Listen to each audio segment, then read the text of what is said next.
I was getting ready to leave for another school, recruiting school, and the night before I left, they called me up and said, don't go to school, your unit's getting called up to Baghdad. So I wasn't ready for it at all.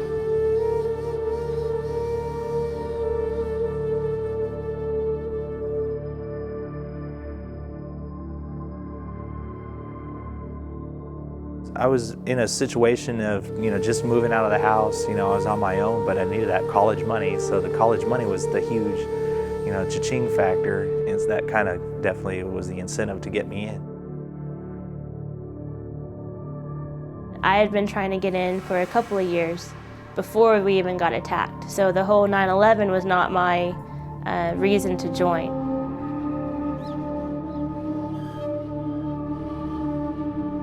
I knew there was going to be a possibility that we'd get called up, but whenever it hits you, you're not ready for it.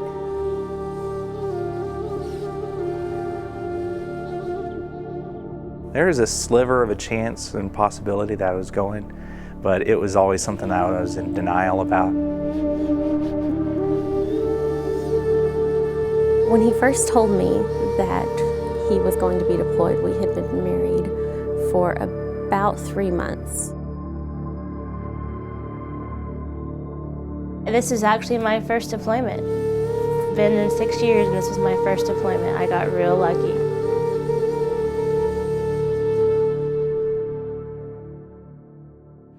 You have no way of protecting them.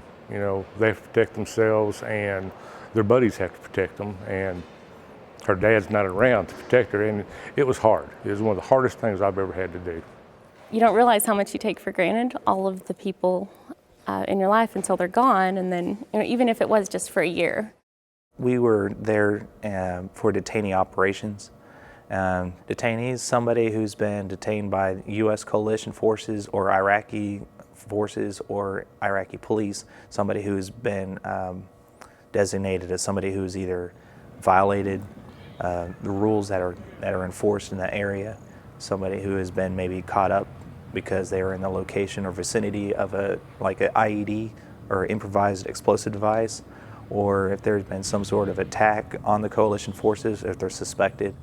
We worked at a detainment facility on the south side of Baghdad. We would in-process detainees that would come in and stay in camps. We divided them up by their religion. A lot of them, we'd have to deal with special release and transferring them to different detainee camps. It was just detainee operations. We interacted with family members. We interacted with the population. It was just outside the gate, so I didn't actually go into a community, but the people from the community came to us. So I had to deal with them on a day-to-day basis. And when they come in from off the streets, we have to search them, physically search them.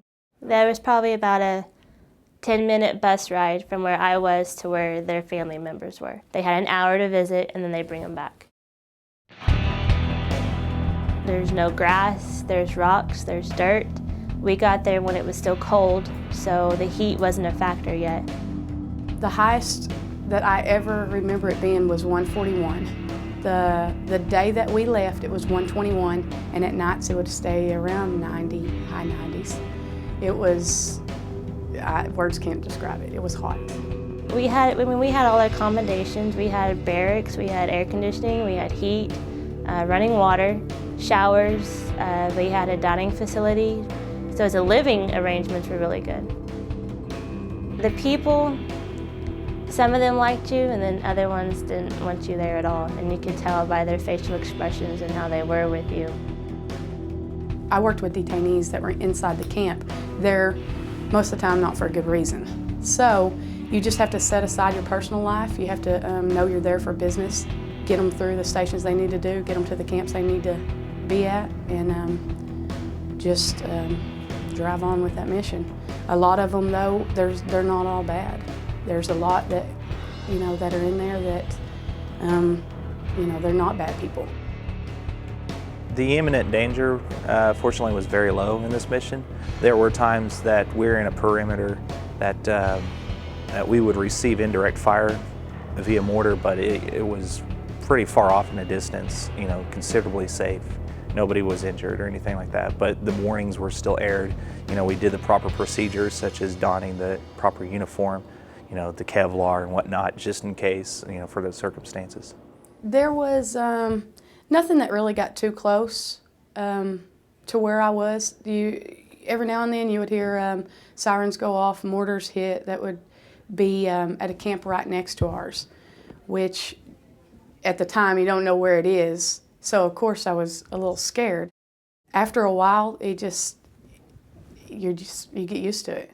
There was a few times I was a little bit scared, but for the most part it's just like it's a job and you have to do it, and whether you're scared or not, you got to push through it.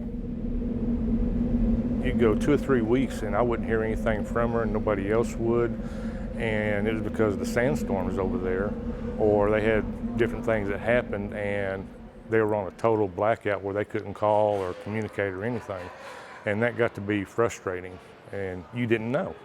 Avoiding the news is a big thing, because anytime you hear about a helicopter going down or, you know, a mortar coming into the green zone, you think, oh my gosh, was that the one that took him? And you have this constant fear that you're going to have 2 uniforms coming up your walk one day to tell you that he's gone. I'd wake up, I'd go to work. I tried to avoid the newspapers and news. I didn't want to hear anything about what was going on over in Iraq. And then it was just waiting to talk to her. We talked quite a bit on the cell phone and on the computer, but it was just take each day as it came. Miranda, welcome back. I missed him a lot. Thank God we had internet and we had phone service, and so I was able to keep in contact by email, and I was able to buy a cell phone over there, and it's kind of like a prepaid phone. You just pay for the minutes, and I could talk to them anytime I wanted.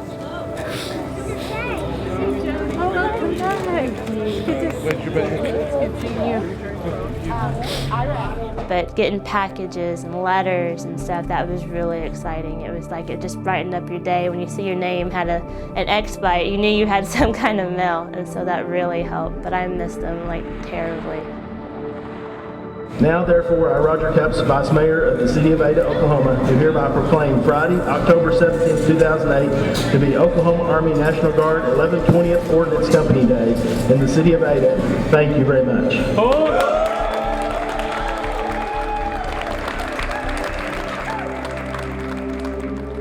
Their country called and they stepped up. They took the challenge. They were separated from everything they knew. I mean, I think some of our men and women had never been, beyond Texas, and they went to another continent. They lived in a different environment. They spoke a different language. They ate different foods. They experienced all of these new things while serving on their mission, reaching out to the people of Iraq and showing them, we're here to help. I served in the military, and she wanted to go in also.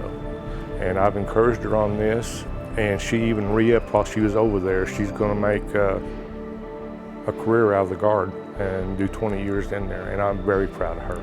It makes it so much worth it when we know that there's people home that really do want us to help and really do care and support what we do. It's great.